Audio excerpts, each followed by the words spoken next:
आणि आता आपण न्यूज टॉप 10 कडे वळूयात। सुरुवातीला महायुती संदर्भातल्या बातम्या। महायुतीच्या बैठकीपूर्वी पंतप्रधान मोदी आणि जे पी नड्डा यांची बैठक झाली, तर गृहमंत्री अमित शहा आणि महाराष्ट्रातले भाजपच्या महत्त्वाच्या नेत्यांची देखील बैठक।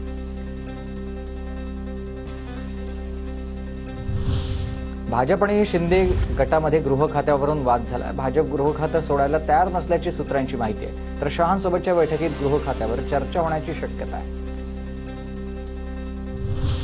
दिल्लीत अजित पवारांच्या राष्ट्रवादीची प्रफुल्ल पटेल यांच्या घरी खलबतं। अजित पवार, प्रफुल्ल पटेल, सुनील तटकरे यांच्यात चर्चा। बैठकीनंतर अजित पवार राष्ट्रवादीच्या दिल्ली कार्यालयामध्ये दाखल झाले। मुख्यमंत्रीपदी देवेंद्र फडणवीस बसले तरी ते राज्याचे मुख्यमंत्री असणार आहेत, त्यांचं स्वागत करू, संजय राऊतांचं वक्तव्य। मात्र भाजपनं फक्त पक्षाचा नाही तर राज्याचा विकास करावा, राऊतांचा खोचक सल्ला। तर बहुमत असतानाही मुख्यमंत्रीपद लटकून ठेवल्याची ही टीका। नवीन मुख्यमंत्री मिळतो एवढंच मला माहिती आहे। महाराष्ट्राच्या मुख्यमंत्र्यांचं स्वागत आहे। शेवटी राज्याचे मुख्यमंत्री असतात। मुख्यमंत्री आणि प्रधानमंत्री हा एका पक्षाचा नसतो, तो राज्याचा आणि देशाचा असतो। लिहून ठेवा, उद्धव ठाकरे एक दिवस देश सोडून जातील। बाळासाहेबांशी केलेल्या बेईमानीचं प्रायश्चित्त त्यांना भोगावंच लागेल। रामदास कदमांचा हल्लाबोल। तुम्हाला मी सांगू का पुढचं भविष्य? एक दिवस असा येईल की उद्धव ठाकरे रात्री 2 वाजता आपल्या फॅमिलीला घेऊन गपचूप संबंध देश सोडून जातील। लिहून ठेवा तुमच्या माझे। ईव्हीएम मध्ये गडबड असती तर माझा लीड 2019 पेक्षा कमी कसा झाला? लोकसभेला ईव्हीएम बरोबर आता चूक, असं कसं चालेल? छगन भुजबळ यांचा विरोधकांना खोचक सवाल। मला मत मिळाले नाहीत एका मोठ्या वर्गाची।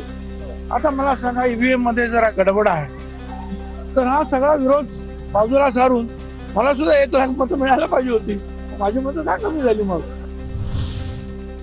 रात्री 11:30 वाजेपर्यंतच कोणत्या केंद्रावर मतदान सुरू होतं आणि आम्हाला मतदान केंद्राचे व्हिडिओ मिळायला पाहिजेत। 76 लाख मतांची वाढ कशी झाली? मतदानाच्या टक्केवारीत तफावत आहे आणि आम्ही कोर्टात जाणार आहोत। नाना पटोलेंची टीका। निवडणुका पारदर्शक झाल्या पाहिजेत, त्याला फोटोग्राफी, व्हिडिओज वगैरे सगळं निवडणूक आयोग करतंय। मग निवडणूक आयोगाने आम्हाला दाखवावं की 2-2, 4-4 किलोमीटरच्या रात्री लाईनी लागल्या होत्या, रात्री 11:30 वाजेपर्यंत मतदान झालं।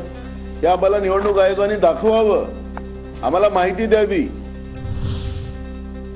महाराष्ट्रात 2 तासात 76 लाख मतं कशी वाढली? 95 मतदारसंघामध्ये मतदानात तफावत। निवडणूक आयोगानं उत्तर द्यायला हवंय, प्रियंका चतुर्वेदींची मागणी आहे। तर ईव्हीएम निर्जीव असल्यानंच खापर फोडणं सोपं असतं, भुजबळांचा टोला।